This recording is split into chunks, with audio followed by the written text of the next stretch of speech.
from the city that never sleeps.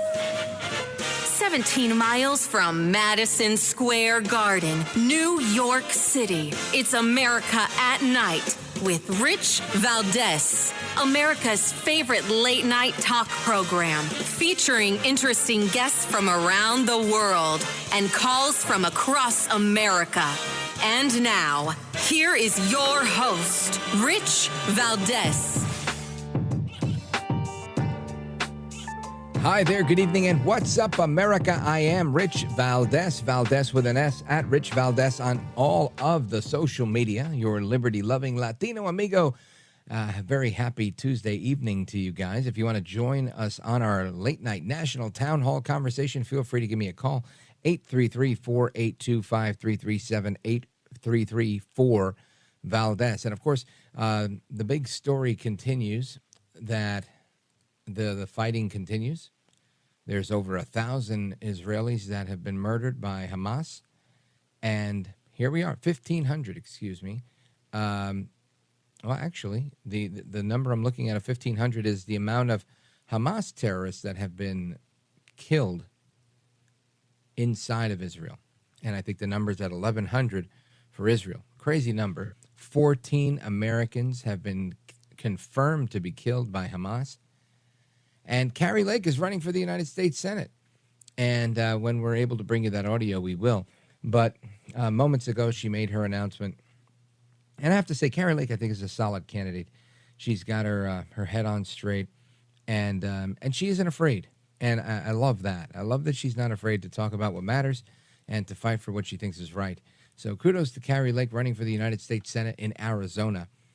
And the turmoil with this Hamas-Israeli-Palestinian conflict is interesting. I mean, it's always been the same, but it's exacerbated now to a heightened level. And I can't help but think that, again, what I was harping on yesterday, and it still bothers me today, obviously, is the fact that so many people want to put the focus on Israel. And that's fine if you want to do that. My issue is not that. My issue is how they're turning a blind eye to the kidnapping of women and children, the torture, the killing, all of that. Again, it's just, to me, it's unacceptable. And I understand their argument. They're saying, well, they have no other options. This is the only thing they can do. They're outmanned. They're outgunned. All they can do, I mean, if this is really how we live our lives, this is the logic that we're going to use. It's flawed. This is flawed logic, right? I mean, am I wrong? If anybody's out there and you want to explain to me why I'm wrong, and I think whichever side you're on, if the Israelis started willfully killing women and children, kidnapping them, beating them, parading them up and down the street in handcuffs or zip ties, I would take exception to that as well. Now, of course, there's somebody out there saying, but Rich, you haven't seen the brutal attacks that the Israelis have conducted on Hamas over the years, the way they don't allow them to live. I've never seen the Israelis attack Hamas that way. I just haven't seen it. Please tag me in your videos that are current and recent so I can see what's going on. I've just never seen this happen. And I think this is going to be a point of contention moving forward now that everybody's involved. You know, again, I use a gauge in life of people that tend to not care about politics, or they don't want to be consumed with the polarization of politics, and they'd much rather watch their favorite reality show, go to work, feed their kids, take care of their families, and try to do it again the next day. Because I think that's most Americans. Most Americans aren't tuned into a program like this one on talk radio. Most Americans aren't really following the news on television. They see a couple of posts on their social media when they're checking Facebook or Instagram, and they go about their lives. They might hear some news on the radio in the morning when they're listening to their favorite music station to try to show up at work in a good mood. But ultimately, they don't care. They don't believe that any politician has their best interest at heart. And for the most part, I would agree with them. I think they're right. My interest in politics, and I'm pretty sure yours is as well, doesn't stem from me believing that any politician, Trump or otherwise, is somehow doing things on my behalf. I believe Trump labors on behalf of a country that he loves. And that in turn helps my countrymen and my country, and my children are part of my country, and they're part of the future and the future generations of our nation. It's a bigger thing. I also feel like we also know the real deal, right? We know that they're not really looking out for us. We look at our paychecks. We see that we work harder, and even if we make a little bit more money, it's not any easier to live life. I was just talking to somebody earlier today who was telling me, it's funny, I got a $30,000 raise a couple of years ago during the Trump years when they took a new job. And they said, it's like I don't even feel that money. I'm not able to save that money. I'm not able to put it towards something other than life, because life has become so expensive. And I can't argue that. I think everybody's in that position. So when we look at these things, we look at them, those of us that follow politics and world news and things like that, we get it. But when you look at it from the perspective of those that don't care about this and expect it anyway, they're just like, whatever, another thing. But I can tell you that a lot of apolitical people who could care less, they're talking about this and they're saying, this is wrong. And I was talking to somebody about this, and I was like, what do you think about this? And they said, well, I don't really know what's going on with it, but I can tell you what I think is happening is that there's been an age-old conflict between Israel and Palestine, and they've had this back and forth, but all of a sudden, they've become more aggressive, and they're stealing people and kidnapping them and doing all these things. And it's, the videos are horrific. And that's where I say social media comes in handy. Because while the news can lie to you and our government can lie to you and President Biden can light up the White House in the colors of the Israeli flag and say, we support Israel, our ally, blah, blah, blah, whatever else he says. Ultimately, people see the videos and they know what's going on. They're not stupid. They see the truth. And they realize this is not good. This is a very bad thing. So whether Biden says that Hamas reminds him of ISIS and that he stands with Israel, or that Hamas doesn't stand for the actual Palestinian people, it means nothing. Because ultimately, we know that Biden isn't doing anything to help. Words don't do anything in a situation like this. If you're walking down the street with one of your buddies, and somebody starts beating the crap out of your friend, telling people that, I stand with my friend. I stand against the bullies. It does nothing. What you got to do is help. And I don't mean tossing the guy a bat like we're doing in Ukraine. You have to help. Using your influence, causing them to stop, making things better. Because ultimately, that is the job of the leader of the free world. That is the job of whomever is president of the United States. Anyway, I'm going to get into that. We're going to get into what's going on with the latest in Israel and Palestine. We got a couple of things coming your way. We're going to get some military analysis from the former United States representative, deputy United States representative to NATO, who's going to weigh in on this conflict, as well as a little bit later on tonight, bottom of the hour, hour number 2, we've got a reporter on the ground from the Jewish News Service who's going to be giving an update on exactly what's happening. I believe they were in Gaza yesterday. They're in Jerusalem today, and we're going to get an update from them, hopefully, right? Presuming the phone lines are good. By that time, it'll be 6:30 a.m. Israel time, and I'm hopeful that we'll have a solid connection so we can get a pretty decent report from the ground. So we'll be doing that as well, plus other things that we're going to get into tonight. Like, the role of the media.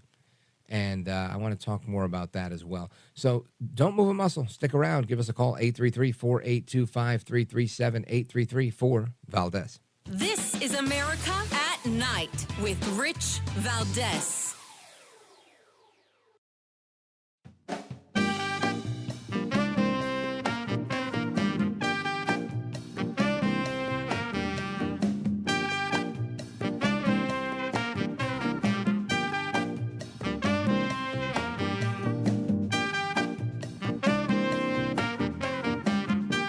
Well, thank you, Rich, and thank you for everything. I know you very well, and I listen, but I have a lot of people that listen, and they love your show, and I appreciate it very much. America at Night with Rich Valdez.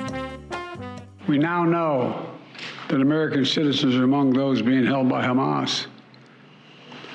I've directed my team to share intelligence and deploy additional experts from across the United States government to consult with and advise Israeli counterparts on hostage recovery efforts.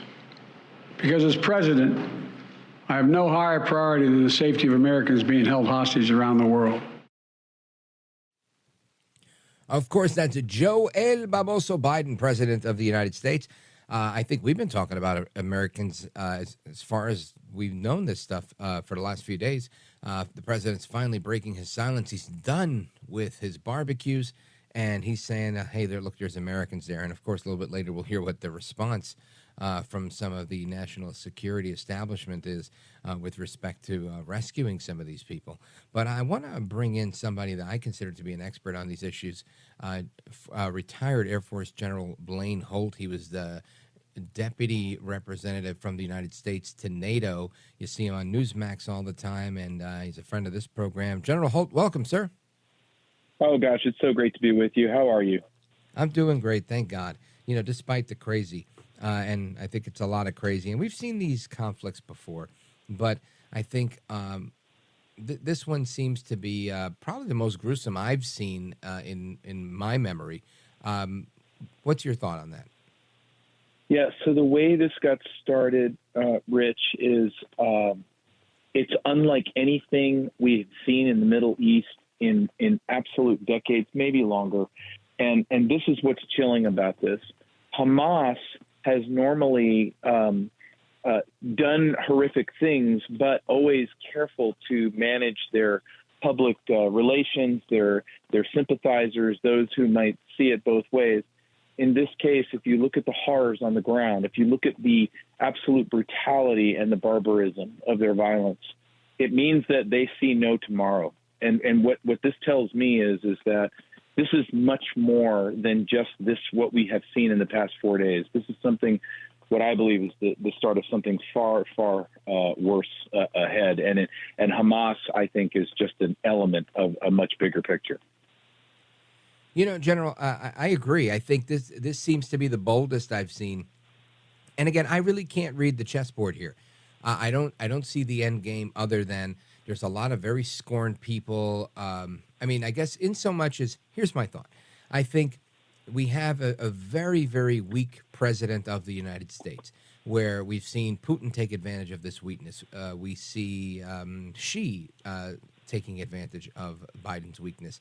Now we're seeing Iran, who just got a nice rebate on their sanctions, and likely, in all likelihood, funds this current attack, and they're also taking advantage along with Hamas. And I think it's because they realize, hey, look, you know what? The U.S. isn't going to get involved. Biden's not in this game to do that whole thing where, you know, he does his job effectively. Biden's here to do what Biden does. So now's our time to strike because we only have a little bit of Biden left, and this is the best time in the world. It's how I see it. I don't know how true that is. What are your thoughts? I don't think there's any more question when you look at the repeated events that we have seen since this administration took its seat, that their foreign policy, which has been nothing but the projection of weakness, starts with getting bludgeoned on a public stage by China in the Alaska summit, moving into perhaps one of the worst military defeats in United States history with the fall of Afghanistan and Kabul and all that we fought for there, and turning our backs on our allies and partners and all of our friends in Afghanistan. That sets the stage for what Putin is going to do, which is a deterrable war that we could have avoided had any diplomacy been applied. And then we see the entire world getting more and more dangerous. The last time you and I talked, that's what you and I talked about. We said, wow, this is actually creating instability all over the globe. And here's where the fire starts. It's starting right now with Hamas, with Iran. And it's not just the $6 billion that were paid out for 5 hostages, and now we have many more hostages. It's the $50 billion that Iran made while the administration looked the other way and did not enforce the oil sanctions. So Iran is loaded for bear, and I think Hamas is just chapter one. How does Russia fit into this? So Russia and Iran have really tightened up their relations to the point of a military alliance. And we saw in Ukraine all the Iranian Shahed drones, not only being manufactured and applied to that battlefield, but being perfected, and the technology spiral coming up. And I believe we'll see that in Israel. I think that we're going to see those weapons come this way. But Russia and China have every interest in going shoulder to shoulder with Iran. And let's not forget about their fourth partner in this, and that's Kim Jong-un in North Korea. And there has been some reporting that some of the Hamas fighters, and that's the best I could call them, have had North Korean weapons in their hands, let alone other weapons from other directions. Okay, this is ugly. So if you've got this extremely unholy alliance, and really this seems to me like a pretty catastrophic situation, because this seems to me to have the makings of a world war. And we have, in my opinion, a president of the United States who's entirely absentee. He's really not here to be a commander-in-chief. He's really letting the military fall by the wayside, my opinion. You can weigh in on that from your perspective. But I just feel like he's all about domestic policy, rather left-wing domestic policy at that. And he's just left this vacuum of leadership, and the entire globe is falling apart. Do you see this becoming a global conflict? I actually do. When the Ukraine-Russian war started, I think it was Medvedev who really amped up the hyperbole about it's World War III, we're on the eve of it, we're going to have nuclear weapons, and that really got into the verbology of all of the reportage and everything that we saw. But I don't think it's hyperbole anymore. This is extremely dangerous, and this weakness is not just about what's going on overseas. I want to remind you and our audience here that our border has been wide open for 2.5 years, and we don't know who's in our country. I am certain, and I'm convinced that there are all the terrorist groups: Hamas, Hezbollah, Islamic Jihad, ISIS, Al Qaeda. They're all here. The PLA, they're here.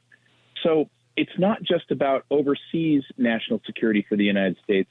It's our homeland security. And let's just count all the fentanyl deaths, 110,000 a year, war dead. So are we on the eve of World War III, Rich? I really resist hyperbole. I do think we are. Wow. Folks, we're on with General Blaine Holt. We're going to continue to unpack that and get his opinion, because, again, that's just me sitting on the sidelines and just trying to read the chessboard. General Blaine Holt knows this stuff better than anybody. We're going to continue our conversation with him and with you. 833-482-5337, 833-4-VALDEZ. If you want to join us, don't move a muscle. We're coming right back with General Blaine Holt. Don't move a muscle.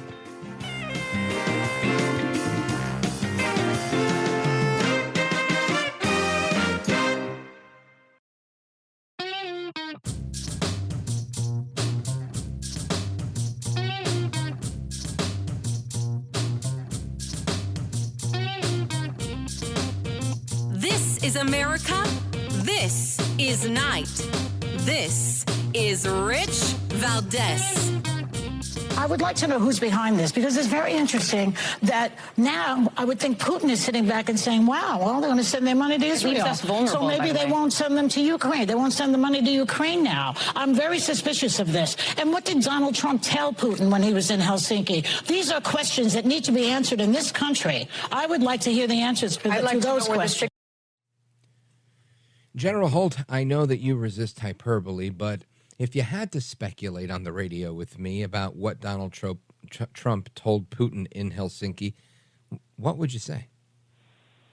You know, I have to believe that just from what we saw outward, from the Abraham Accords to his interactions with Kim Jong-un, his interactions with Xi Jinping at Mar-a-Lago, I have to believe that Trump's main vector was about getting people away from great power politics and weaponization of those politics to deal-making, commerce, business, and how can we exchange products and services together so we're not killing each other. I think that was the thrust. At least that's what the evidence shows. We can all speculate, but I believe that's what the evidence shows of those 4 years, especially when you look at what the Abraham Accords were and what we were about to achieve with Saudi Arabia, Israeli rapprochement, which has now blown up and is dust in the wind based on what I believe, and I know it's not confirmed yet, Iran has done. And this also opens the door for all of this business that Putin is doing with the Saudis, and oil remains a big part of this, right? And Putin is seemingly making a play not just for power but for energy, and from my estimation, and I feel this was an area where we were A, ahead, and B, where Biden didn't have to alienate the Saudis the way he did, and put us in this predicament where we've cut off our own supply, and we've also cut off our external supply to some degree. I just don't see the logic in it. Am I missing something? No, you're not. But look at two really essential elements of what this administration believes are its core values. And I think you saw that play out yesterday with Admiral John Kirby, the spokesman for the National Security Council. He was asked on Fox News, so do you still rate climate change as more threatening to the planet than nuclear war? And he said, absolutely.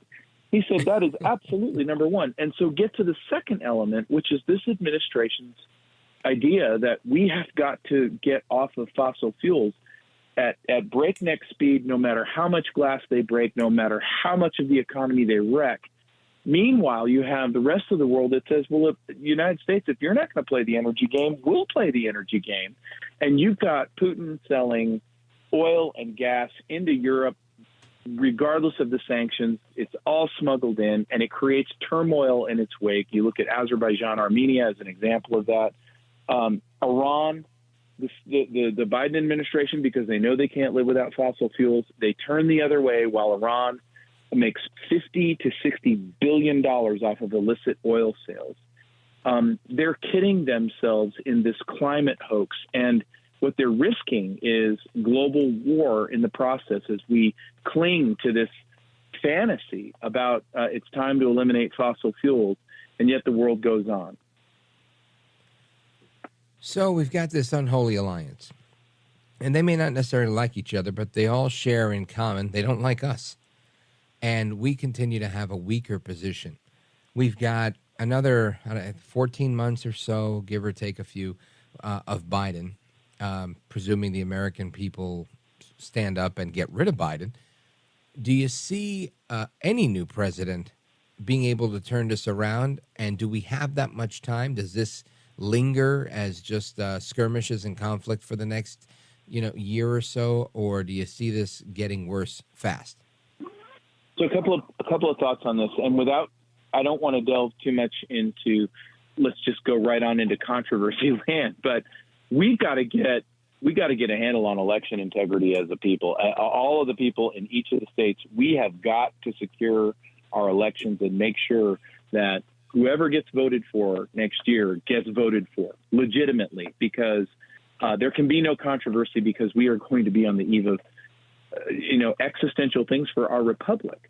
And at the same time, we absolutely are going to witness a world, I believe, Rich, that in the next 14 months before this election comes down, because the world is going to factor in that the Biden administration is going to be gone, and that this is their opportunity. This is the time remaining that they have. And so when we look at the four horsemen, is what I call them, Iran, China, Russia, and North Korea, we're going to see the worst of them over the next 14 months, because they'll never have a better opportunity to go at the United States.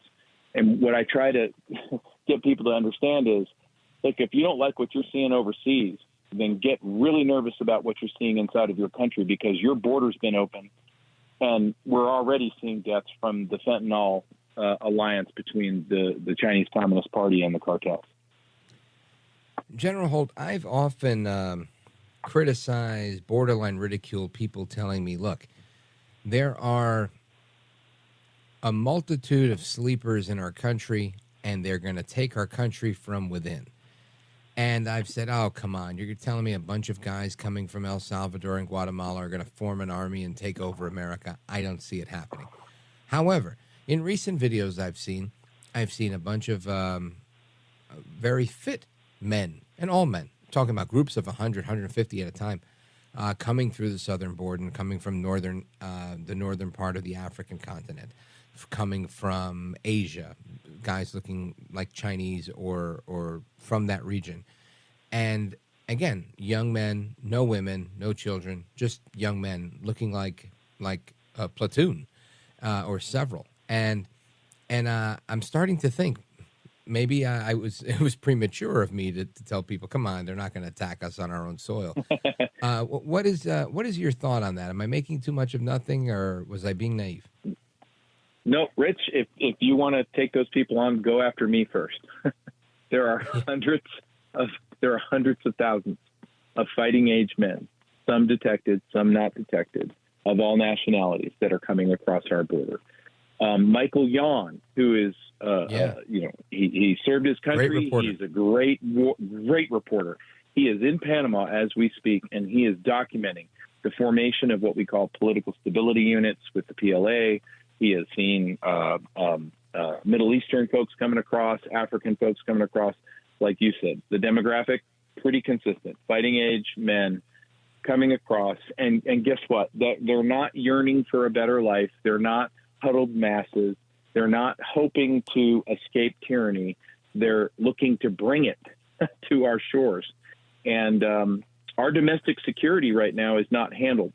And when we think about all enemies, foreign and domestic, we have to think about the domestic. And by the way, they're not soccer moms, and they're not domestic white extremists. They're actually the people coming up through Panama that have been assembled for this purpose. My thing is if you're seeing what's happening in the Middle East right now, then you've got to turn your attention to what's happening in this country. We cannot leave our domestic flank uncared for while we look overseas at wars that are egregious and barbaristic. General Holt, stick with me because I want to get your take on the hostages and the Americans that were killed and the lack of a response from our president. All he's doing is issuing some platitudes, lighting up the White House in the color of the Israeli flag. And it seems like more weakness, or again, more willful turning of a blind eye. And I want to get your thoughts on that. Folks, if you want to give us a call, 866-505-4626 or 833-4-VALDEZ. Don't move a muscle. This is America at Night with Rich Valdez.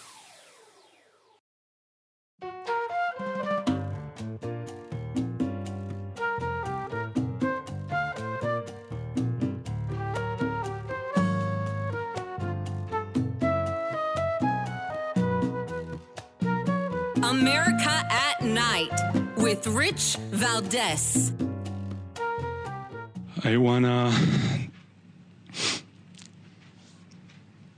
bring forward the responsibility that the Israeli government has to bring back all the hostages that are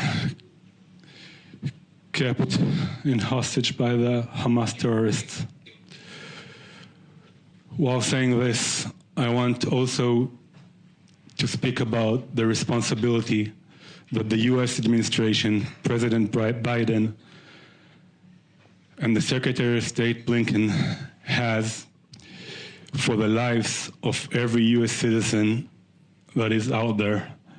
And they are responsible to bring the U.S. citizens back home safe and sound. We expect nothing less from the U.S. administration and from President Biden. That is Nahar Neta. He's the son of a missing American, her name Adrienne Neta. And that was at a press conference in Israel today, saying he expects nothing less of the Biden administration than to bring the hostages home. Our guest is General Blaine Holt. You've seen him on Newsmax. You've seen him all over the place. He's on our program frequently. And he's a retired Brigadier General of the United States Air Force, former U.S. Deputy Representative to NATO. General Holt, I want you to hear, you've just heard this, but I want you to hear the response from the administration, from our pal John Kirby, with respect to going and rescuing American hostages. Listen to this. But are you ruling out some kind of special operation to rescue American citizens? I'm not ruling anything in or out, Brett. We're not prepared to do that at this time. We just don't have enough information to get into policy possibilities and options. We obviously take the safety and security of Americans overseas very seriously. President Biden has made that clear, and bringing home now almost 40 Americans that were wrongfully detained. We'll certainly act with that same sense of alacrity and urgency here and seriousness. But again, we just don't have the numbers to confirm. We don't have the information to be able to talk with any great specificity about what the options might be. So John Kirby says, look, we're not ready to commit to any special operations at this time to rescue Americans. President Biden says we've got 14 confirmed dead Americans killed by Hamas terrorists. And the other report that I'm hearing is that there are 20 Americans that are missing that are presumed to be hostages. General Holt, what is wrong with this picture? Well, what's wrong with this picture is the consistent thing that we've seen every step of the way.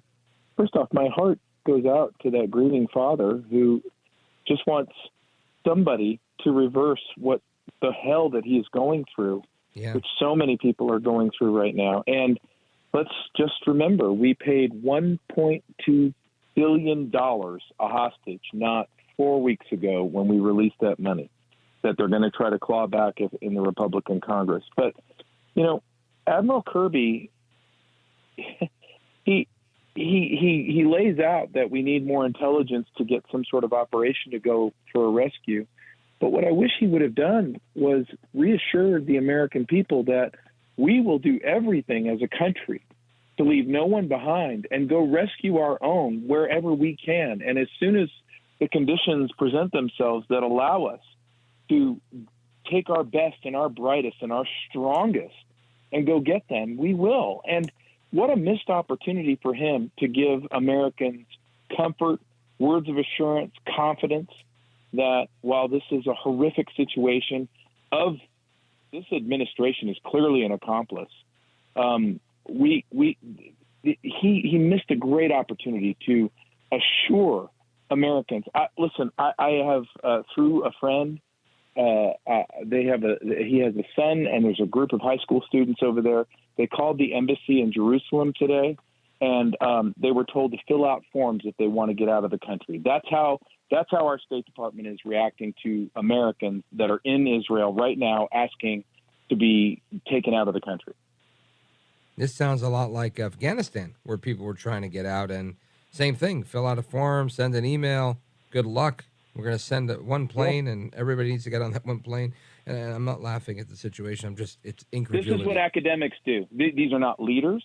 They're not managers. They've never done anything. They haven't served. They think they can clinically chalkboard a war in their offices, but they're not leaders, and they're bureaucrats. They're technocrats. And fill out the form. Get online. Tell us that you're stressed and you need asylum, or maybe we'll help you. You know what? Poland sent 3 airplanes into the sky on the word that there was a problem, and landed their jets and said, if you're Polish, get on. And you know what? I'm reminded of a country that used to do those kinds of things. That's our country. Yeah, and that's so true. So let's talk about, I guess, before you go, because again, I'm really, this one I'm in the dark, and I can repeat ad nauseum that I think Biden's weak or complicit, but the fact that we have 4 Americans that were killed in this conflict, I feel like in the past, whomever was president would have taken a stronger stance, maybe sent a drone or two, done something, and I feel like absolutely nothing is happening. Is that wrong for me to say? No, it's not wrong for you to say, and let me up the ante, if you will, a little bit. If our lives were worth so much as Americans in the administration's eyes, wouldn't our border be closed? Wouldn't we know who's in our country right now? We don't. And that tells you all you need to know. And so, this is why we have a young high school student who calls the embassy, and the embassy says fill out a form. Oh, boy. General Blaine Holt, I want to thank you for being here. I'm definitely going to have to harass you to have you come back. Be harassable. Anytime. Because this is unfolding, and we're going to need a lot of your analysis. I always thank you. You're a gentleman, a scholar, and a patriot, and thanks for helping us understand. You definitely kind of woke me up a little bit. I was hoping you were going to talk me off the ledge. Now I'm even further out on the ledge. But I do jump appreciate together, it. Rich. Yeah, that's it. Godspeed, brother. Thank you so much, sir. Thank you. All right, folks, there is more to come straight ahead. Your calls and more. Don't move a muscle. This is America at Night with Rich Valdez.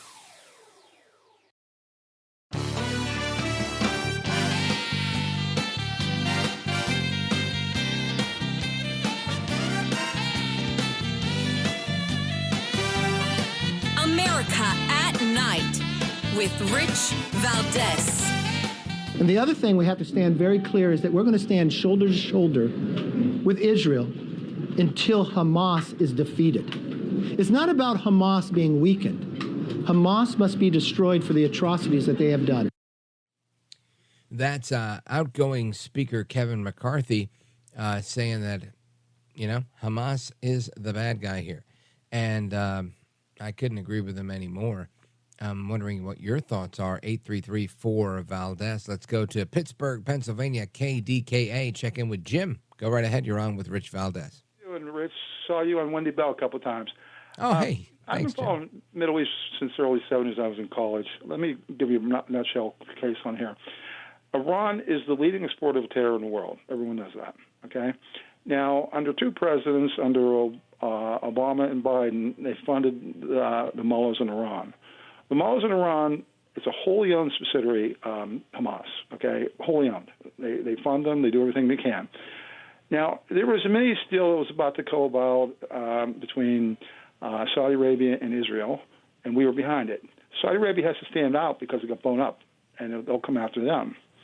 Now, what Trump did was interesting. When Soleimani was the guy who was head of the elite Revolutionary Guard, and it was elite fighting force. Basically, if you remember, they took him out. They took him out with the drone because Trump told him, "Look, you touch an American, we're going to after you." They didn't do a damn thing.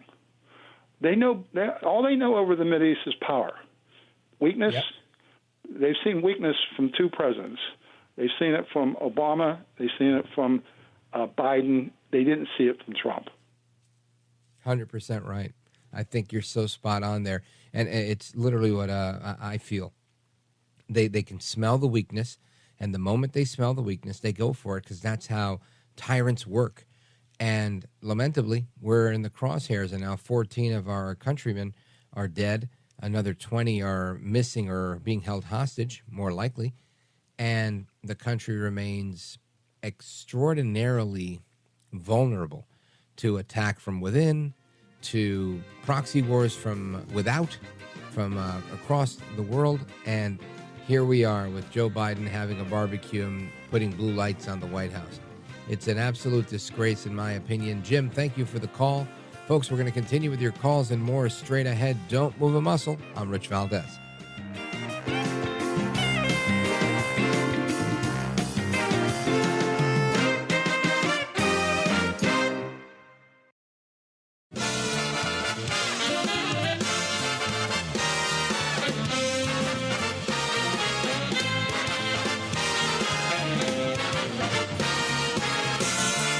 Live from the city that never sleeps.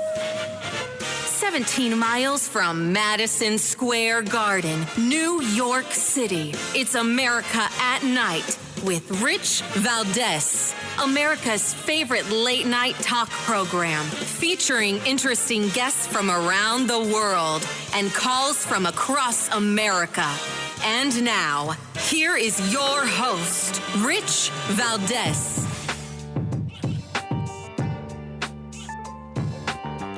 Hi there, good evening, and what's up, America? I am Rich Valdez, Valdez with an S, at Rich Valdez on all of the social media.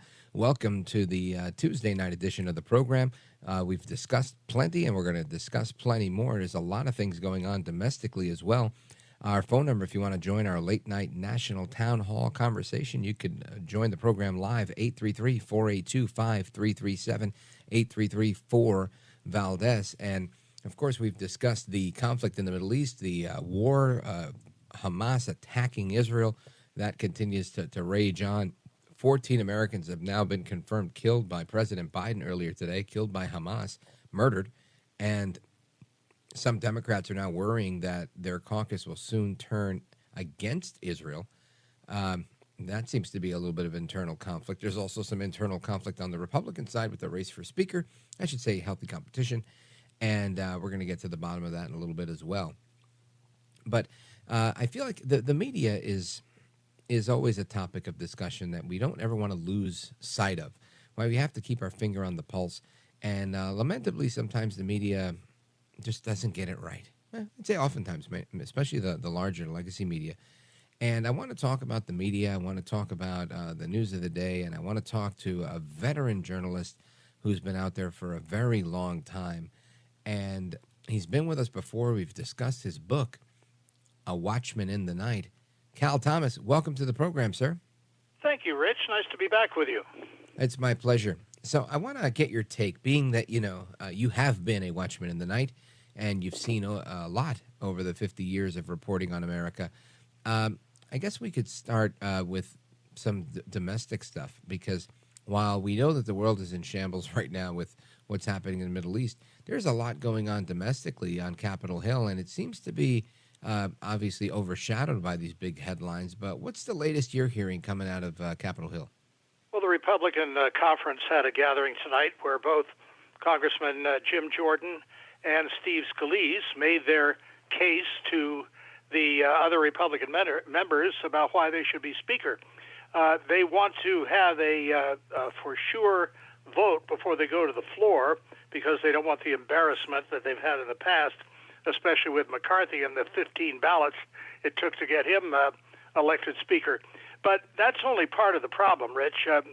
You talk about the Middle East in your introduction. We've got this massive open border, and Iran had bragged some years ago that they were going to send agents into the United States. I have absolutely no doubt that Hamas agents, Iranian agents, are already in this country, pouring across our border, and are setting themselves up for some operation here. I don't think there's any doubt about it. They say what they're going to do in advance, and then they do it. Why people are surprised, I don't know. In my column today, I note that Israel unilaterally withdrew in 2005 from Gaza, and it didn't take an Old Testament prophet to predict what would happen next. I said at the time, Hamas is going to fill the place and use it as a terrorist base, and so they have. And here we have the result of that. A couple of nights ago, we discussed there was a story that came out of the Pentagon of a woman who was working as a deputy chief of staff there, and she was brought in by a guy named Malley. And he's gone, she's gone. They're both still in the United States, and she has ties to being an Iranian intelligence official. And it's just, I found it shocking that she's still in the country and nobody's doing anything about it. Now she's working somewhere in academia. And is this more commonplace than we suspect? Because when you hear that, it sounds so egregious. But I guess we just don't hear it enough. No, we don't. And I think over the years there have been infiltrations in our government. I don't want to sound like Joe McCarthy in the 1950s, but this is all part of a massive plan that they have. Look at these comments by people like Tlaib and Ocasio-Cortez and some of these others on Capitol Hill denouncing Israel, trying to establish some kind of moral equivalency, excusing Hamas and what it did. You've got some of the college campuses, small groups to be sure, but there's been a base of anti-Semitism on many of our college campuses. Harvard student group put out a statement which the president of Harvard gave a lukewarm response to, and then she was forced to have a more direct response. But this is the kind of stuff that's taught in academia. Some of these people are infiltrating our government. You look at places like Minnesota, which has a huge Somali and Muslim population.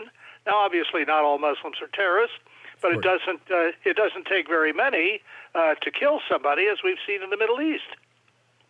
Yeah, you're right. And regarding this Harvard stuff, that's President Claudine Gay denouncing these acts of terrorism after, she's kind of just stood by and allowed that type of rhetoric to be taught in the halls of her university.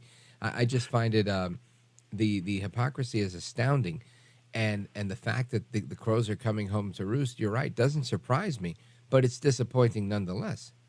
Well, I think as the West becomes more and more secular, and we see that younger people increasingly identify as nuns, that is N-O-N-E-S, when asked about their religious affiliation, there's less and less seriousness about what religious fanatics really believe. I mean, these are people who believe that their God, they call Allah, has ordered them to kill Jews, to kill the cross worshippers, meaning Christians, to even kill moderate Muslims and unbelievers, and to suppress women. We see what the Taliban is doing again now that they're back in power in Afghanistan. This is a worldwide threat and challenge, and if the West does not unite at all levels, academic, political, governmental, military, then we are going to be victims of this as well. I don't think there's any question that we are in danger of another 9/11, this time not with airplanes, but with something else that's going to kill a lot of Americans. We've got to secure our border. We've got to find out where all these gutaways went, who they are. We need to deport people who are not here for legitimate reasons, and we better get our act together or we're going to regret it, just like the Israelis are regretting it and their failure of intelligence, which is really amazing to me.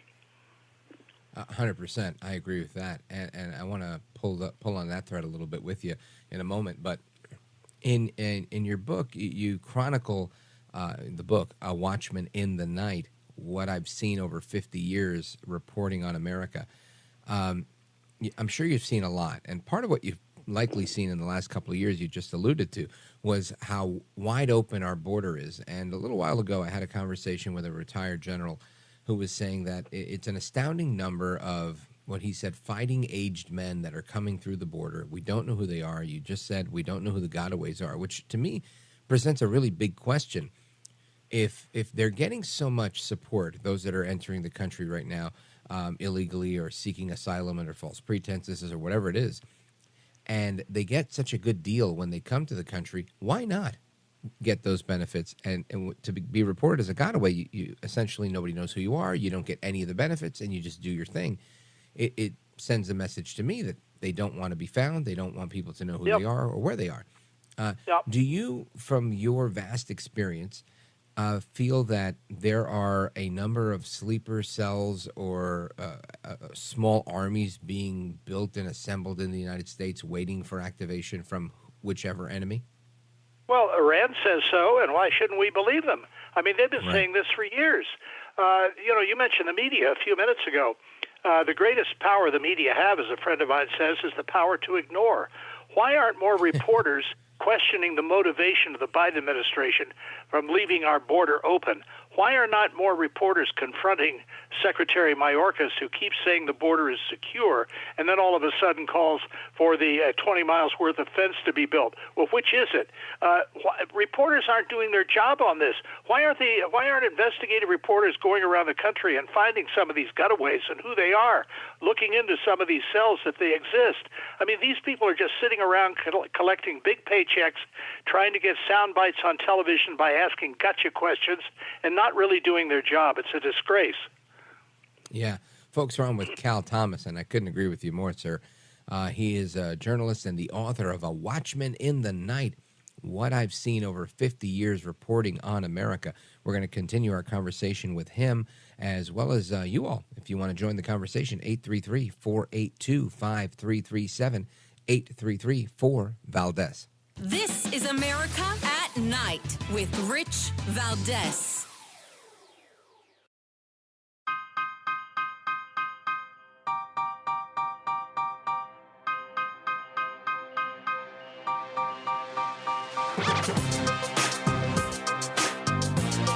America at Night with Rich Valdez. All right, America, welcome back. We're on with columnist Cal Thomas. He's also the author of the book, A Watchman in the Night, What I've Seen Over 50 Years Reporting on America.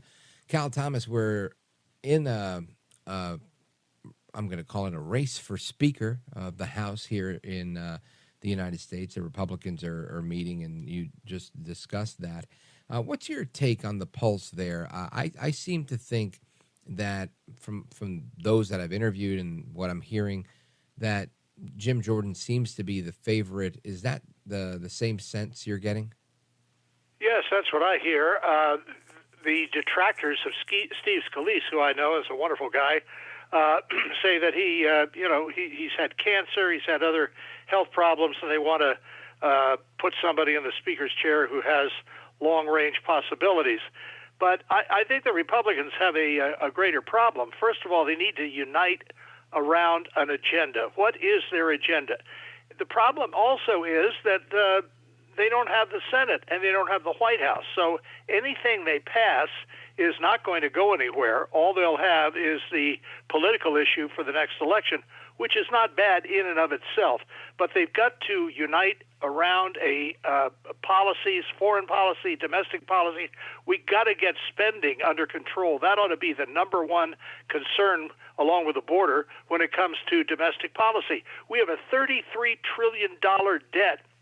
No nation in history has been able to survive on that kind of debt, along with massive immigration without assimilation and a loss of a shared moral value system.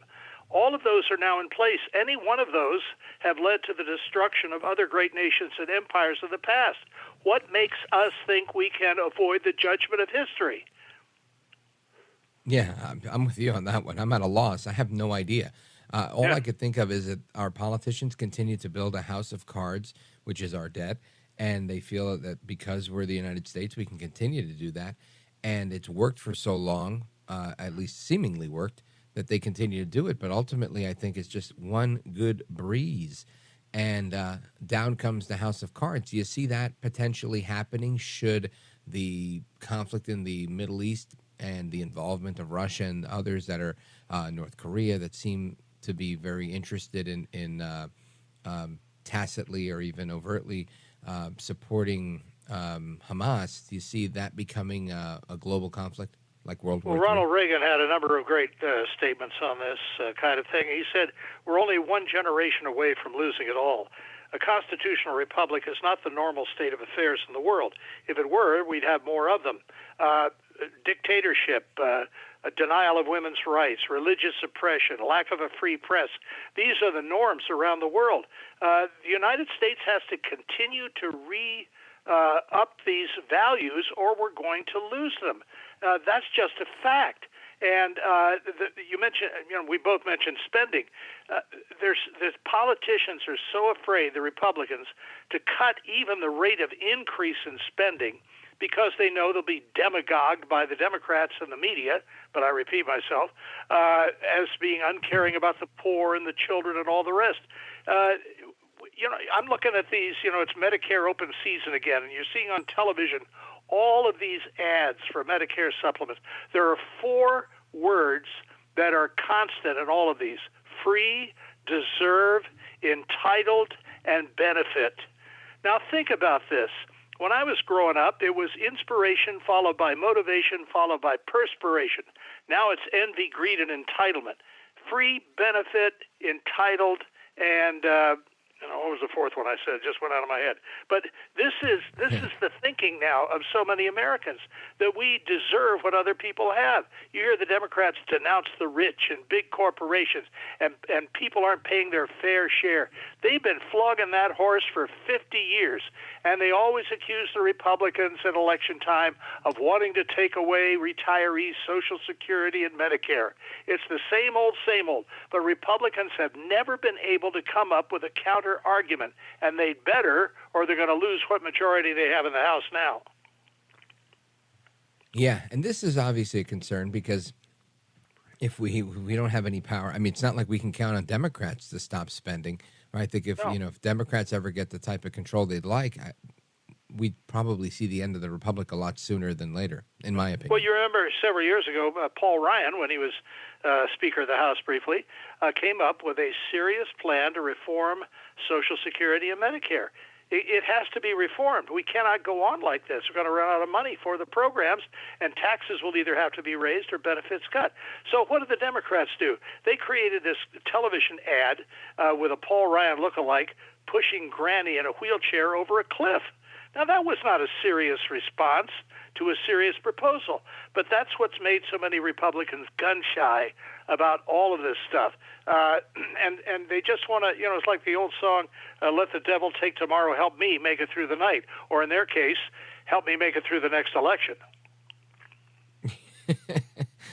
Such is the mantra in Washington, right? Yeah. It's all about, getting elected or reelected and raising money. Well, for what? This is why we need term limits.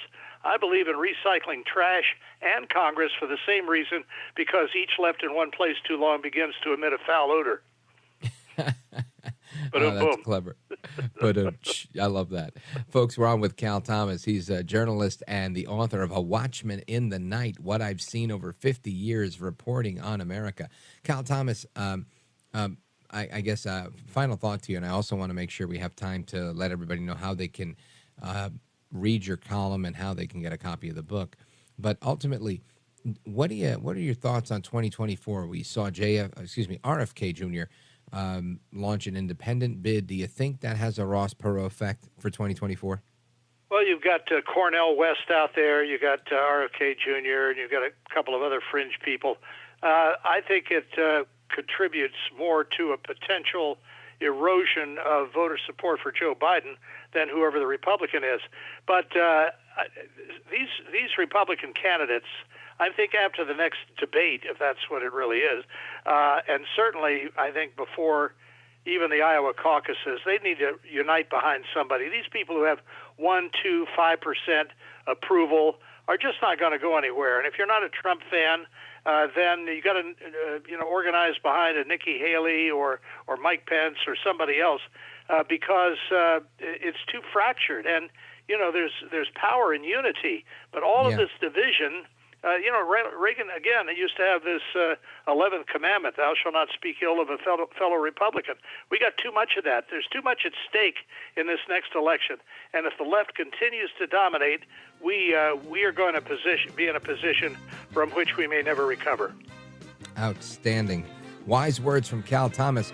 Check him out at calthomas.com and grab a copy or two of his book, A Watchman in the Night. Cal Thomas, thank you, sir. You're a gentleman, a scholar, and a patriot.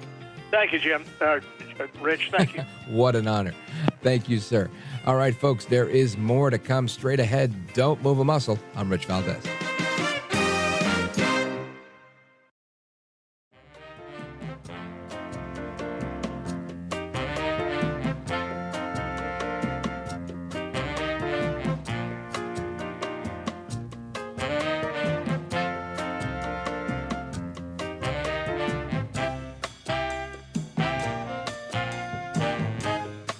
This is America at Night with Rich Valdez.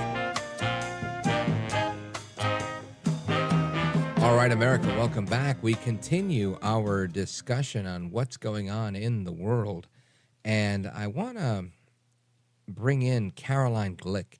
She's a senior contributing editor at Jewish News Service. She's live in Jerusalem. It's 6:33 a.m. in Israel right now. Caroline Glick, how are you? Do we have Caroline Glick? Hello? Hi, we have you. All right. Yes, you do. Okay. Okay, yes, I was hi. concerned. Thanks for having me on your program. Oh, it's my pleasure. No, good. I was, of course, concerned with everything that's going on in the region, and I thought, man, hopefully we have a good phone connection. Well, Caroline Glick, I mean, I'm going to ask as many questions as I can because I think so many people are eager to hear what's going on from somebody that's on the ground. How long have you been on the ground in Israel? 33 years. Oh, wow. Okay, so you're not going anywhere. No. You've been there. Now, in the time you've been there, is this the worst conflict you've seen? Does this compare to others? Yes, it's the worst by far. It's worse than anything, first of all, on the scale of the murder. I mean, just to give you a sense, 1,500 Israelis were killed in the Palestinian terror war that stretched from 2000 to 2004. And in the single worst month of that terror campaign against us in March 2002, 130 Israelis were killed in a daily carnage of suicide bombings. And on Saturday, the death toll is already 1,000, and it's expected that it'll rise to 1,500. So that's 10 times worse in a day than the worst month that we had in 2002. So we've never seen anything on this scale. I mean, this really, what they did, the slaughter that they perpetrated in southern Israel, really was Nazi-like. It was a Nazi action. It was an ISIS action, and it was a Nazi-scale killing in a jihadist way that we've seen in Iraq and in Syria from groups like ISIS and Al Qaeda.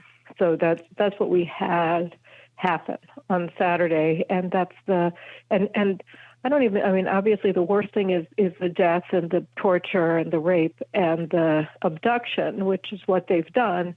But they continue on with the torture because they're continuing to revel in what they've done on media, contacting directly the families of the victims on the phones of the victims, and boasting about how they killed and raped and tortured their babies and their mothers and their brothers and so on and so forth. So this is a level of sadism that I don't think has ever been seen before in human history, not only in Israel but in the world. It sounds atrocious. Folks, we're on with Caroline Glick.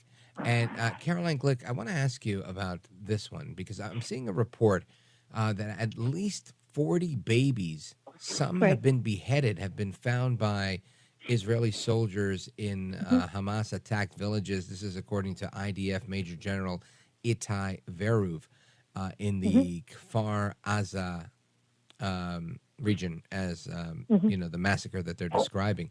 And I've only seen one of these reports. What can you tell us about that? Well, that is also true.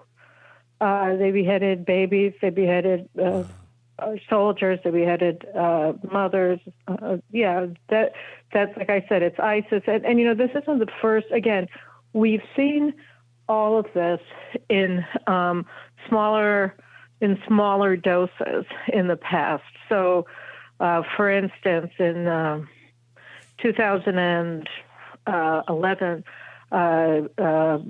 they massacred a family, the Fogel family in Samaria here, and the parents and three of the children, and one of the children was a 3-month-old baby, Hadass Fogel, and they beheaded her.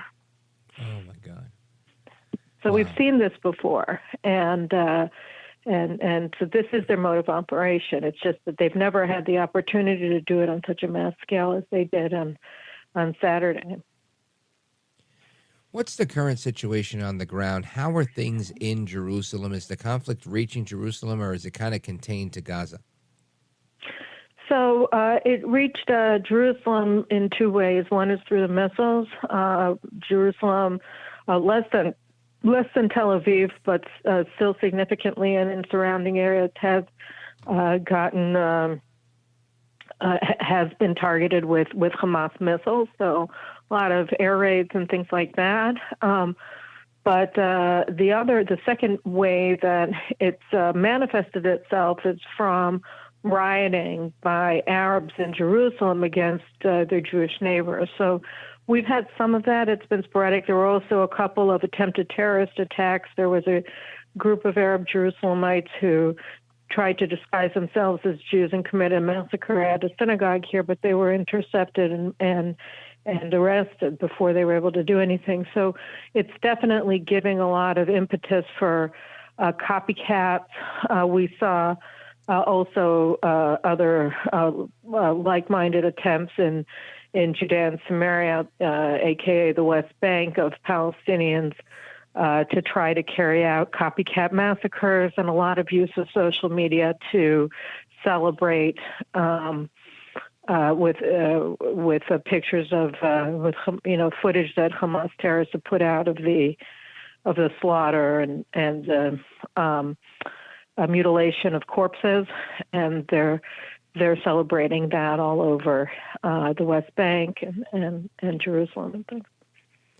Folks, we're on live with Caroline Glick. She's senior contributing editor of Jewish News Syndicate and the host of the Caroline Glick Show on JNS. She's also the diplomatic commentator for Israel's Channel 14, as well as a columnist for Newsweek, And we're going to continue with her live straight ahead. I want to get her opinion, her take on what she feels the impetus for this was.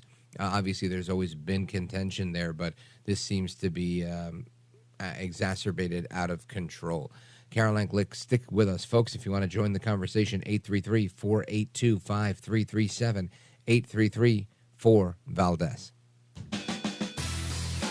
This is America at Night with Rich Valdez. Call now, 833-4-VALDEZ. That's 833-482-5337. 833-4-VALDEZ. That's Valdez with an S.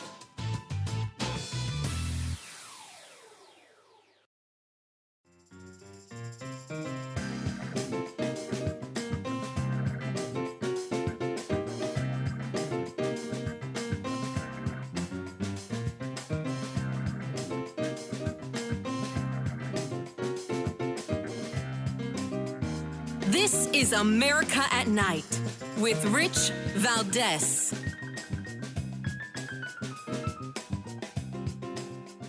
And we will make sure Israel has what it needs to take care of its citizens, defend itself, and respond to this attack. There's no justification for terrorism. There's no excuse. Hamas does not stand for the Palestinian people's right to dignity and self-determination. Its stated purpose is the annihilation of the state of Israel and the murder of Jewish people. They use Palestinian civilians as human shields. Hamas offers nothing but terror and bloodshed with no regard to who pays the price. That's President Biden giving commentary earlier. The first plane carrying American ammunition has landed in Israel. I don't know if it's enough, but Caroline Glick is our guest. She is a contributing editor at Jewish News Syndicate, and she's live in Jerusalem right now. Caroline Glick, has the impact of any American aid made any difference? Are you feeling that impact? No. I think it's more they're giving us a lot of Iron Dome missiles, which is essential because Iron Dome is the missile defense platform that Israel jointly developed with the United States. And the missiles, many of us thought it made no sense, and it sort of doesn't, but they're produced in the United States and they're used here. So, we're being shot at by, in the first just day of the Hamas invasion, they shot over 3,500 missiles at Israel. And there was through the cover of this massive missile barrage that then the Hamas fighters penetrated the border fence and came in and invaded. So we've used, obviously, a lot of the anti-missile missiles, and they need to be replenished because the Northern Front with Iran's Lebanese proxy has already been opening up. We got in both Lebanon and in Syria. And so this is already a multi-front war, although the focal point right now is Gaza. We have forces also in the north ready to operate there. So we have some and Hezbollah has 250,000 missiles pointing at Israel. So the need to have a very large arsenal of the defensive missile is essential to be able to mount the campaign. And so that's the main component, I think, of the American armed shipment is the Iron Dome missiles, and those are going to have to continue to be sent throughout because we're going to have to continue to use them given the level of the missile threat. So it's good. And I think that's the main component of the American assistance. Although there's other assistance as well, and they're sending over the Gerald Ford aircraft carrier, which is new. I guess if things get really hairy, that'll come in handy. Yeah. Now, I want to ask a question. And again, I guess it's a little bit of a restatement of the obvious. We know that there is, even Biden got this one right when he said that the purpose of Hamas is to eliminate Israel from the map. And I think that's an accurate statement. But what was from your perspective, the impetus for this particular conflict? I know it's, generations old, but right now, why did it happen right now and to this degree? Well, I think there are two different points that informed the decision to do it on Saturday. One is regional and strategic, and it relates to Iran's interests, and the other one relates to the nature of the attack itself, which was directed toward maximum slaughter and terror. And so Iran is keen to block the normalization of Israel-Saudi relations because they view that rightly as a threat to them because an alliance between Israel and the Sunni Arabs means that Iran is essentially encircled, and right. And so they wanted to assault Israel. They wanted to wage war against Israel in order to block normalization, to weaken Israel, to make Israel seem less attractive to the Sunni Arabs as a strategic partner. So that was Iran's impetus for waging this attack. And according to the reports that have already come out, Iranian planning for this assault began almost a year ago. And so that's a strategic impetus. And I think that the timing of Saturday's invasion was coordinated with the festival, with the music festival that took place in the border zone, where you had 2,000 young unarmed Israelis in the desert at a 2-day music festival, and so that was an incredibly soft target, and the Palestinians definitely knew about that festival, and it was that and the kibbutzim, the Israeli farming communities that they invaded, were the primary target of the assault. So I think they timed it to target the young people. Unreal. Folks, we're on with Caroline Glick, senior contributing editor of Jewish News Syndicate and the host of the Caroline Glick Show on JNS, Jewish News Syndicate, rather. She's also the diplomatic commentator for Israel's Channel 14, as well as a columnist for Newsweek. She's joining us live by telephone from Jerusalem. It's about 6:51 a.m. Israeli time. So we're going to continue with her for one more segment, getting the scoop on what is going on from her perspective in Jerusalem, live in Israel. Caroline Glick continues with us. Don't move a muscle. This is America at Night with Rich Valdez.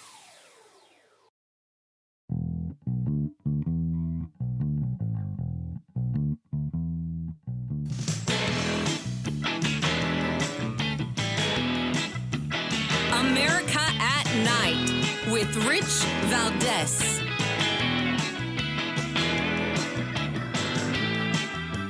Israel is at war. We didn't want this war. It was forced upon us in the most brutal and savage way. But though Israel didn't start this war, Israel will finish it. Once the Jewish people were stateless. Once the Jewish people were defenseless. No longer. That is Prime Minister Benjamin Netanyahu in Israel, and saying that they're going to finish this war. Caroline Glick is our guest, senior contributing editor at JNS. Can you tell us, Caroline, how the counteroffensive is unfolding? Sure. So beginning Saturday afternoon, the Air Force started pounding Gaza, and the cadence and the power of the bombing has increased in subsequent days. And at the same time as the Air Force is carrying out the round-the-clock bombings, we've massed 3 divisions at the border of Gaza of reservists that were called up beginning on Saturday. And so I think, I know, they're preparing to invade Gaza. And is that set to happen tomorrow? I don't know the exact timing, but very soon. And what's the vibe, of the people that are yourself and those around you? Are people frantic? Are people calm and collected, expecting the best? What's the mood? That's a good question. Obviously, the people are frantic are the people whose children and mothers and of course daughters are in Gaza. But generally speaking, the spirit here is very, very high. The unity of purpose of the Israeli people, we've been riven by division over the past year, left, right, pro-government, anti-government, and all the rest of it. But we came together immediately on Saturday, and you see a spirit of volunteerism and patriotism here that is just infectious and amazing. And we all understand that we have to annihilate these monsters. You're right about that. Caroline Glick from JNS, thank you for joining us live from Jerusalem. Godspeed to you. I really appreciate it. Hope to join us again soon. Folks, we're coming right back. I'm Rich Valdez.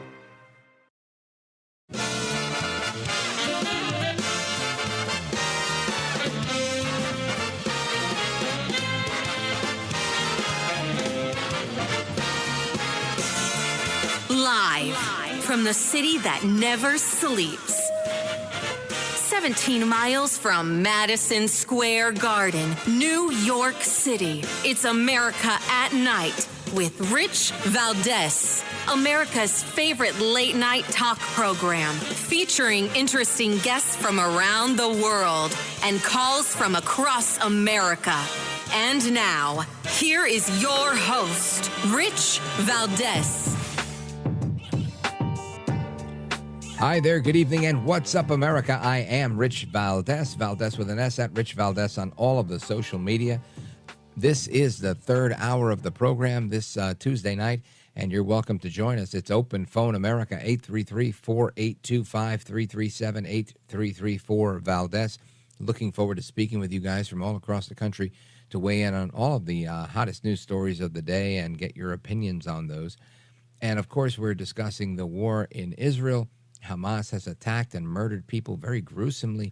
We just looked at a report that was confirmed by one of our guests who's on the ground in Israel, and at least 40 babies, some of them were beheaded, have been found by Israeli Defense Forces. That's according to Major General Itai Veruv, visiting a kibbutz in Kfar Aza. Hoping I said that right. But they discovered unspeakable horrors. These beheaded babies, dozens of dead babies, some with their heads chopped off. Absolutely disgusting. The IDF were removing the bodies of the victims found in the area when they found the children's remains. Israeli soldiers are attempting to use the bones to identify the victims, according to the report, with Major General Itai Veruv saying, "It's not war, it's not a battlefield. You see the babies, the mother, the father, in their bedrooms, in their protection rooms, and how the terrorists killed them. It's a massacre." That's the end of his quote. On Saturday morning, Hamas poured over the Israeli-Gaza border while residents were sleeping, dragging people into the streets, taking some hostage while beheading and killing others. More than 700 Israelis, including men, women, and children, as well as the elderly, were indiscriminately murdered in one day, the largest terror attack in a single day in Israel's history. Very, very unfortunate. And again, we talked about that. And there's another follow-up to that with United States Congresswoman Ilhan Omar condemning Israel's military response to Hamas, saying that a solution is negotiated peace. Omar condemned Israel for its treatment of Palestine in the wake of the massive Hamas terror attack. Unbelievable.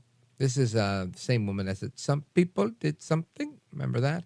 Very, very insensitive comments about 9/11. Anyway, Omar attacked Israel's response to an unprecedented assault by Hamas in an extensive thread on social media. She's been a longtime critic of Israel's and an advocate for Palestinians. She seemed to equate the Israeli victims killed by Hamas terrorists this weekend and Palestinians killed in the ongoing Israeli response, saying this, quote, "Just as we honor the humanity of the hundreds of innocent Israeli civilians and 9 Americans, which is now up to 14 Americans, who were murdered this weekend, we must honor the humanity of the innocent Palestinian civilians who have been killed and whose lives have been upended." She went on to say the Palestinian residents of the West Bank have scarcely better lives than Gazans, with the routine destruction of their ancestral homes, destruction of their crops, violent attacks by Israeli settlers as well. And she wrote this on Twitter, which is now known as X. I don't know why I say that, but I do. It's in the article, according to Fox News. She went on, saying Palestinians have few resources for justice and accountability. Attacks by the IDF and Israeli settlers against Palestinians are regularly met with impunity. Efforts to seek justice in international courts were stonewalled by the Israeli government with U.S. support. She added, as the world is condemning Hamas's attacks, we must also oppose an Israeli military response that has already taken the lives of hundreds of Palestinians, including nearly 24 children. Omar's office didn't respond to any questions from the media about her particular threat and her comments on this, and the Congresswoman did not clarify how she believed Israel would have responded to Saturday's attack, which has since left over 1,000 Israelis dead. I think the number is expected to be 1,500, according to Caroline Glick from Jewish News Syndicate, and 2,700 more wounded. Absolute bedlam in the streets. Very, very unfortunate. I want to go to your calls on this. 833-482-5337, 833-4-Valdez. Let's go to Dot, Loganville, Georgia, WDUN. That's near Gainesville. Go right ahead, Dot. Well, I want to thank you for taking my call. I really have never called in on the show, and I apologize for a cold. But I just want to voice something. This lady you're talking about, not Carolyn, we don't need to give her any time, period. My frustration is that we have intelligent men in Washington, smart men, and yet somehow they can't figure how to stop this Biden around stuff that just is disgracing us. I don't understand why we can't go over to Hamas and blow them completely up and not stop until they're gone. Well, Don, I definitely hear the frustration in your voice. All I could say to that is I think the United States has sent an aircraft carrier, one of our newest ones, the USS Gerald Ford, to help the Israelis coordinate their aerial response. The Israeli Air Force is out there doing round-the-clock bombing since Saturday, and I believe that this is always a problem that you face when you've got bad guys that are willing to kill women, children, elderly, and civilians, and the Israeli military that's going to target the bad guys, but the bad guys are hiding amongst civilians and using children and women as human shields. So they frequently will go and throw bombs and then go run to a hospital or go run to a school.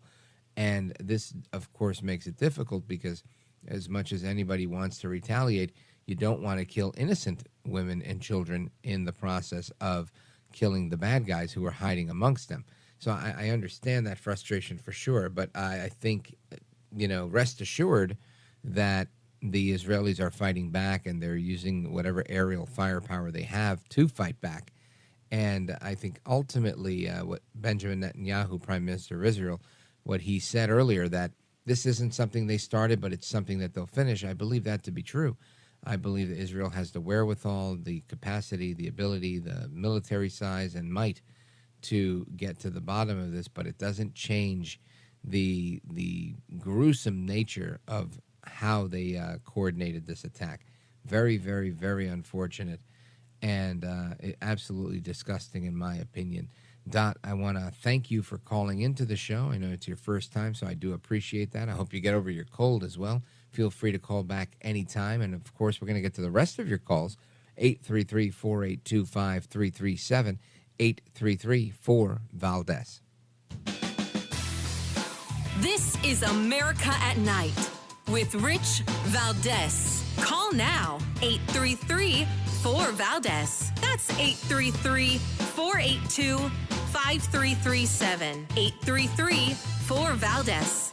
That's Valdez with an S.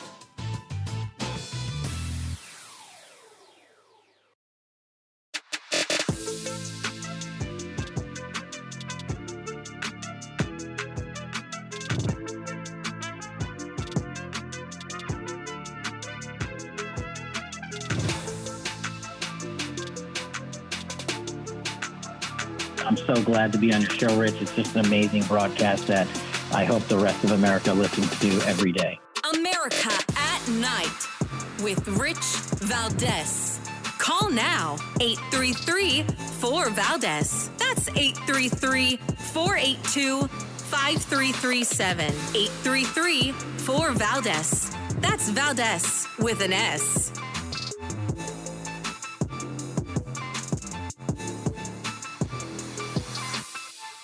You just laid out all of the ways that Iran is complicit in this and facilitated it over years of support for Hamas. Is that reason enough to refreeze the $6 billion that the U.S. helped unlock for them to get in exchange for the prisoners? We have not yet had a dollar of that $6 billion spent, and I will leave it at that. But will you refreeze it based on this activity that you just laid out, all of the ways that they are complicit in this? The administration said that if we see them going in the wrong direction, that we would stop that down. I understand the position that you guys have, that not a dollar of this has been spent. But will you prevent it from getting into their hands to allow them to, do what they do that you just laid out? Let me just reiterate what I said, because it's unequivocal. Not a dollar of that money has been spent, and I will leave it at that. Okay, of course, that is a conversation between Jackie Heinrich from the Fox News Channel and Jake Sullivan, the spokesman for the National Security, or the National Security Advisor at the White House press briefing today. And the simple question, why won't you refreeze the money from Iran? If it hasn't been spent, what's going on? Great question, Jackie. Not a great answer, Jake. Anyway, what do you think about that? Let's go to your calls, 833-4-VALDEZ. Let's go to Paul, Boise, Idaho, on KBOI. Paul, you're on with Rich Valdez. Go right ahead. Wow, thanks for taking my call. Yes, sir. Yeah, the $6 billion that they traded for the hostages is supposedly supposed to be used for humanitarian purposes only. And it's being kept in Qatar, but it was taken from South Korea, where it was kept for years. Now, I understand, and I had the beginning thought of this too, that, that's probably is what they used that for all the bombs and missiles to do what they've done to Israel. But that's not the case, I don't believe, because since the United States lifted the sanctions on the oil embargo that they had against the Iranians, the Chinese and other countries have bought over $80 billion in oil. So they are in a wash of money, and they could front the money to Hamas and Hezbollah with payment later on for that $6 billion that they got that's in limbo. So it's not that they didn't have the wherewithal and the money to be able to do it. They didn't need to use that money, that $6 billion, which really kind of shocked me when I thought about it. The problem that I've got is, what are we still doing trying to help the Ayatollahs and the Iranians?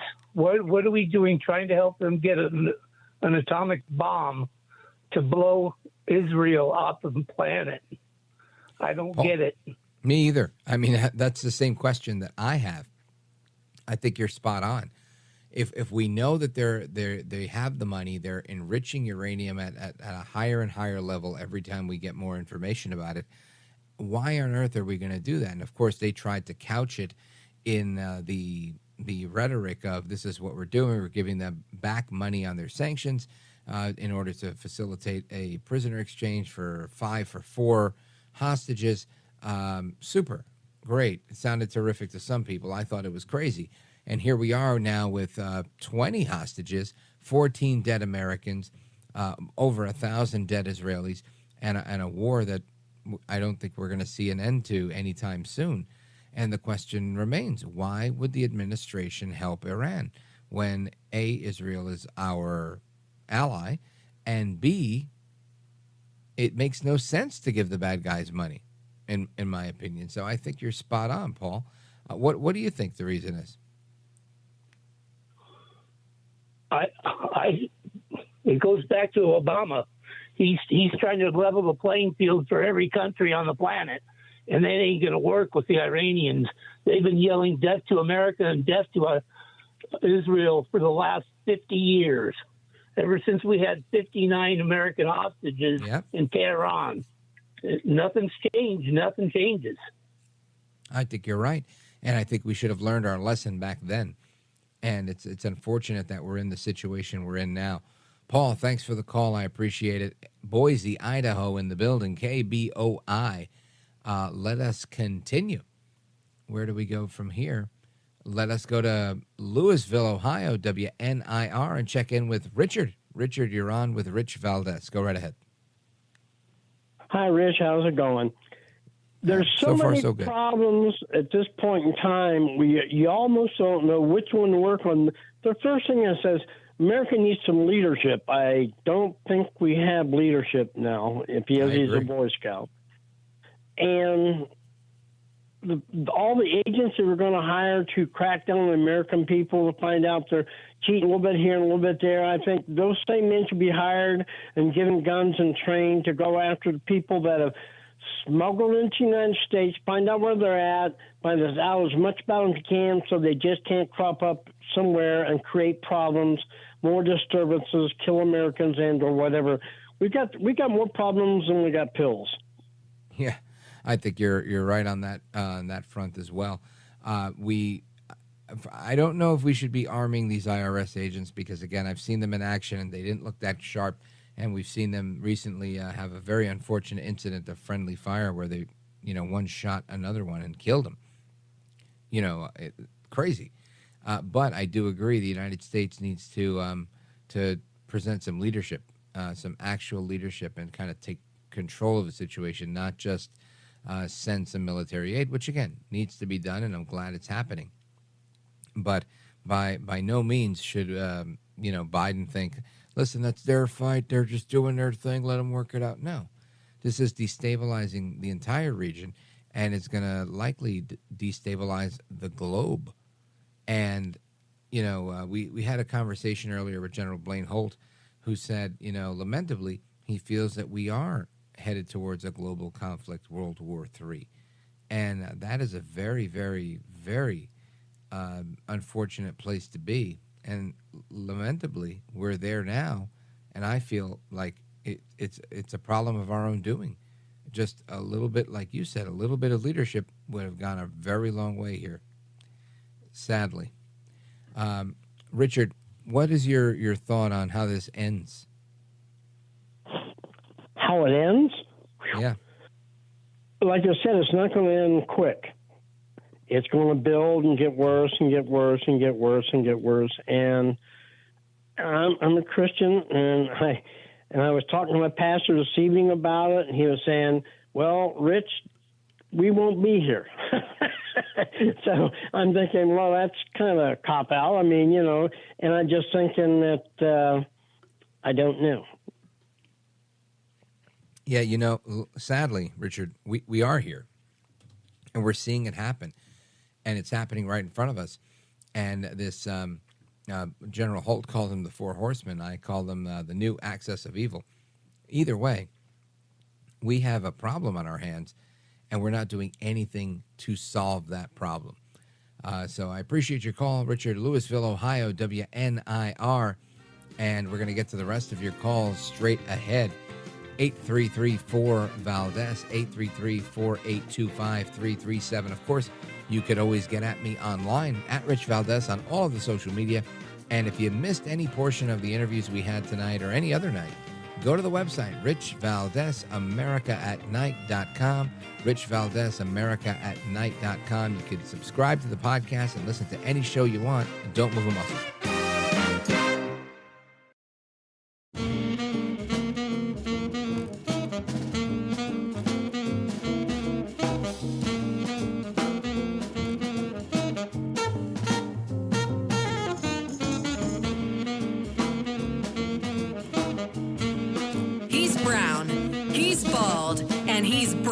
Down. It's America at Night with Rich Valdez. And I think it's despicable what they're protesting for and what you're protesting for. And the fact that you can't condemn women and children and elderly people being murdered in the streets. What about it? Do you condemn it? I already said. Why can't you say yes? Because I already gave you my answer. You didn't give an answer. And I think anybody who would watch this would understand what your actual position is here. 3 people that are going to watch your video. That is Colorado State Representative Tim Hernandez at a protest today, refusing to condemn the Hamas murder and slaughter of innocent women and children, the beheading of babies, the rape of young girls. Absolutely crazy. Again, he says, what about it? Congratulations. And then he goes on to say, who cares? There's only 3 people that are going to watch your BS video anyway, a-hole. I mean, this is remarkable. Remarkable, right? That there are people that just do not care. Now, listen, if men want to fight other men in a war, that's been going on since the beginning of time. And there have been barbarians in the past. But I haven't seen anything like this. And I talked to the woman who was on the ground in Jerusalem an hour ago. She says she's never seen anything like that, and she's been there for 33 years in Israel. I asked General Blaine Holt, retired Brigadier General, United States Air Force, who was the deputy NATO representative when he was in service, and he said he'd never seen anything like this. And history is showing us that we've never seen A, this type of carnage, and B, this brutal, ever in Israel. So for someone who's an elected state representative in Colorado to take such a flippant position on this, I think it's disgusting. Maybe we can get Representative Tim Hernandez on the show to really figure out what his position is and why he doesn't give a damn. But until then, let's go to your calls. I want to go to, let's see, where did I leave off? Let us go to Carol, Bedford, Indiana. I'm sorry, Bedford, Idaho. WBIW. Carol, you're on with Rich Valdez. Go right ahead. No, it's Bedford, Indiana. It is Indiana. Oh, okay. Thank you. Okay, I've got two comments. They're connected, but some stuff General Holt said made me think already, you know, when you think about Israel being attacked, you think that's biblical. But he said with Hamas's actions that, and with Russia and China getting so close to Iran, that he feels like it's just beginning. And I was thinking in the Bible that they all attack Israel, that Israel's attacked all over. I mean, this is the way Bible scholars read Revelation, of course. You know what I'm saying? Sure. And the second thing is that a lot of people that are biblical scholars think that America is not going to be a big part of the conflict. They sometimes they say that Russia's the lion and, you know, all that. But maybe it's because we are going to be so weak, or are we going to be gone? Yeah. And that's a terrible thought, but is it because we're going to be so weak? And things that this is based on things he said that made me think of all this. Interesting analysis, right? This is the eschatological view of end times. I don't know if we're in the end times now or if we're approaching them, but I can tell you this does seem like a conflict that can quickly escalate into something of biblical proportion. And if we don't handle it, we're headed in the wrong direction. We're clearly on the path of destruction where we stand right now. And things that he pointed out and other guests have pointed out, the fact that our country isn't secure. Right now, we're not defending ourselves. We're allowing everybody and anybody in through the southern border. And again, people will say, come on, Rich, you're lying. Every month there's numbers that come out and say that there were 250,000 apprehensions at the border and people that were turned away. Okay, understood. We're catching some of them. There are some brave men and women that serve in the Border Patrol and ICE, etc., and they're doing what they can despite having their hands tied by Alejandro Mayorkas, the Secretary of Department of Homeland Security, who just recently was part of a resolution to reduce his salary to $1. I think that doesn't go far enough. I think they need to eliminate him from that role. We have Joe El Baboso Biden, the President of the United States, who is, in my opinion, willfully complicit. I can't say he is a baboso, but I don't believe that he's making any mistakes here. I think everything he's doing is very, very, very, very thoughtful for himself and his position and what he's trying to achieve. And there is a report that just came out of Congress that says that 99% of illegal immigrants that have been admitted to the country while Biden has been president since 2021 are still here in the U.S. 99% of the people that have come remain in the country. Over 2 million people is what this is coming up with, this report. The report found at least 2,148,738 illegal aliens had been released into the United States by the Department of Homeland Security from when Joe Biden came into office until March 31st of this year. Again, that was several months ago.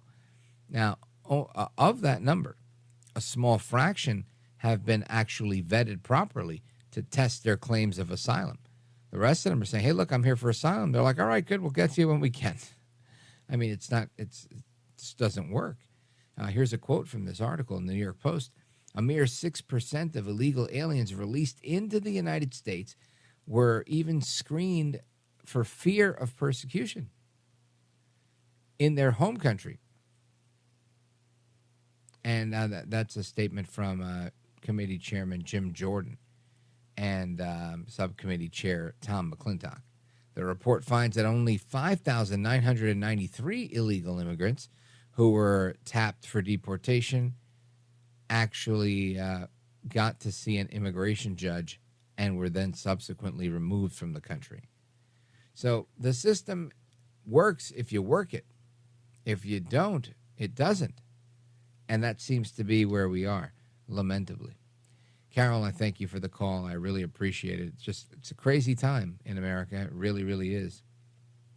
Let's see. Where do we go here? Ken, Lansing, Michigan, WILS. Ken, go right ahead. You're on with Rich Valdez. Welcome. Rich, great show as always. Thank you. I thank you so much for being a source of truth to America. Thank you, my friend. But thank you. This stuff that is going on in Israel, I'm not pro-Israel. I'm not anti-Israel. I'm just a human being that loves to breathe and live and think I'm safe in my house without some kind of animals breaking into my house and killing me, taking my young women hostage. We have people that literally line the streets and watch a young woman who is naked, bleeding from her crotch, staggering down the street, and these people are videotaping her and cheering as this is going on. You've got a woman that's burned alive on the streets, and they're cheering and clapping and videotaping that. And when she don't quite burn enough, they pour more gas on her to make sure she gets burned. I don't understand. Well, I guess I do understand, Rich. That kind of hatred towards someone you don't even know that has never done a damn thing to you is only taught, and it's taught by the Muslims in their mosques and in their homes and in their schools from the time they're 4 or 5 years old to hate certain people, actually hate everybody that's not a Muslim, and it's going to be a problem in us having a Muslim world. And the Israeli people were slaughtered.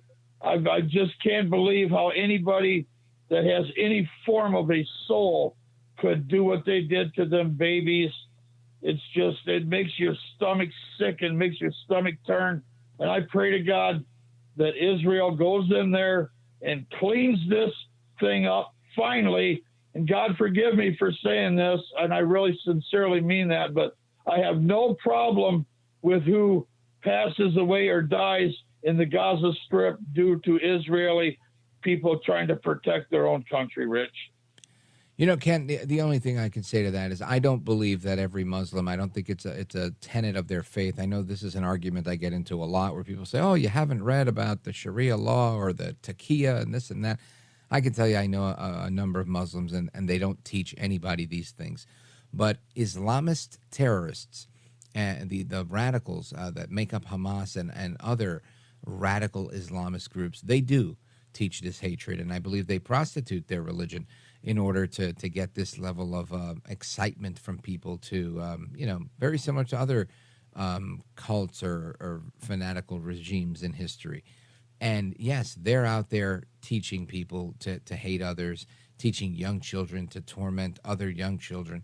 And I don't think that's a religious thing per se. I believe that is a perversion of their faith. And I believe it's a very, very ugly thing to pervert one's faith, just like in some of our history where they perverted the Christianity in order to get the desired result. Ultimately, when you have a situation like this where people have been radicalized to the level that they have, and again, I played a clip of audio last night from a former Hamas person. So again, he wasn't saying anything about being a Muslim. I think he remains a Muslim. He wasn't faulting Islam per se. He was faulting Hamas per se. He was making it real clear that their goal is destruction and the elimination of the Jewish state from the map. And of course, if you have an enemy that is hell-bent on destroying you, it's going to be a difficult road traveled here. So you're right. And I think there's a lot of people that are in agreement that action must be taken. I do believe that we should not become our enemy. And my biggest gripe is how they treat women and children and the elderly and those that should not be involved in any of this conflict. And those terrorists need to pay the price, and they need to be hunted down like the rat cowards that they are. Ken, thank you for the call from Lansing, Michigan, WILS. The brutality must end. Folks, we're continuing with the rest of your calls. We've got calls from Alabama, Ohio, Pennsylvania, New York, Oregon, and South Dakota. Coming up straight ahead, don't move a muscle. This is America at Night with Rich Valdez.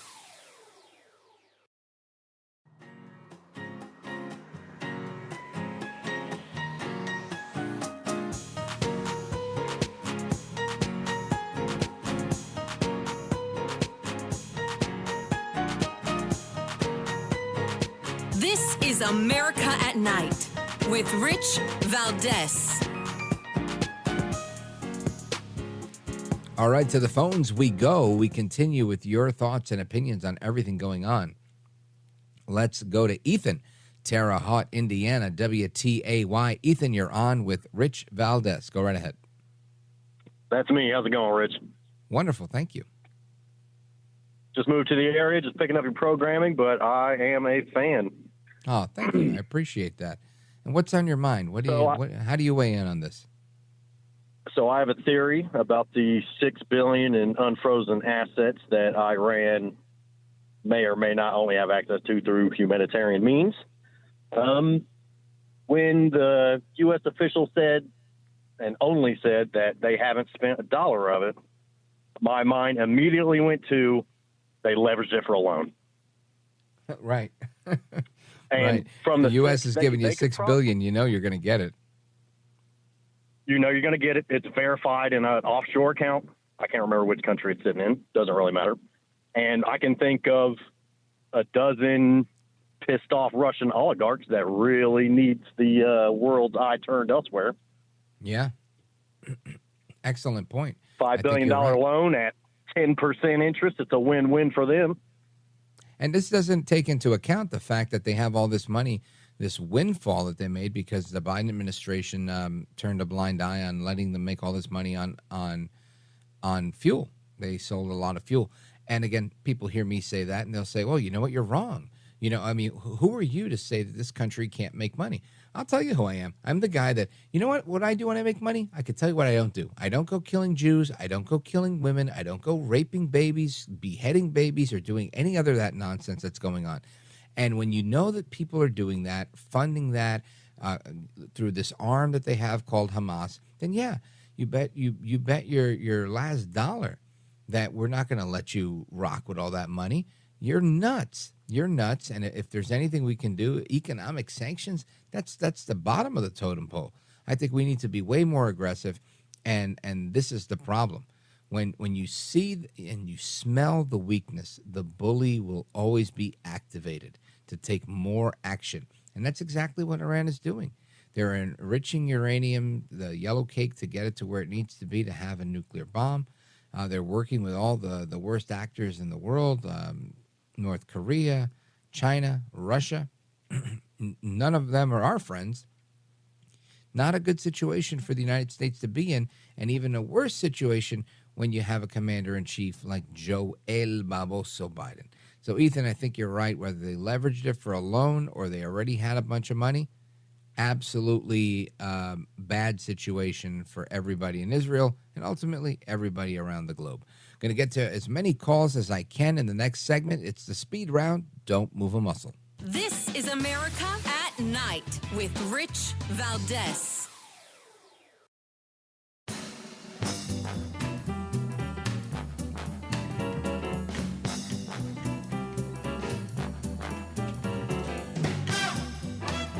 America at Night with Rich Valdez.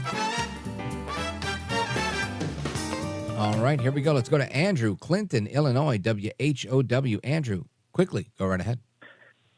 Hey, Mr. Valdez, again. I was just curious, where do you think we go from here regarding the countries that signed the Abraham Accords under President Trump, including Sudan, the UAE, Bahrain? Will you think we'll see any condemning of the violence against Israel from those nations? Yeah, it's a good question. I don't know. I think the Abraham Accords were a convention of the Trump administration that got him a nomination for a Nobel Peace Prize, and I think it's a fantastic concept.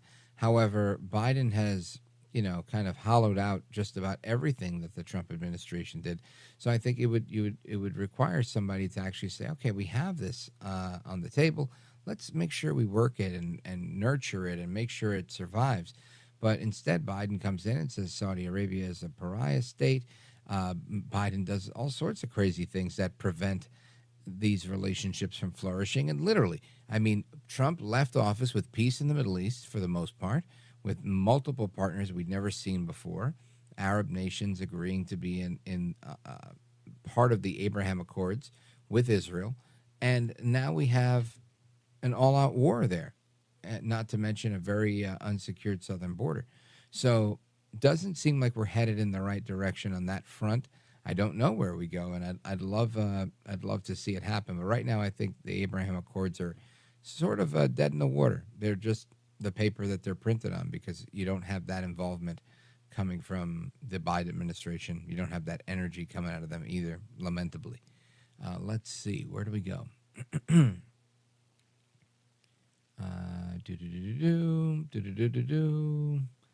Let's go to Derek, Jamestown, New York, WJTN. Derek, you have 20 seconds.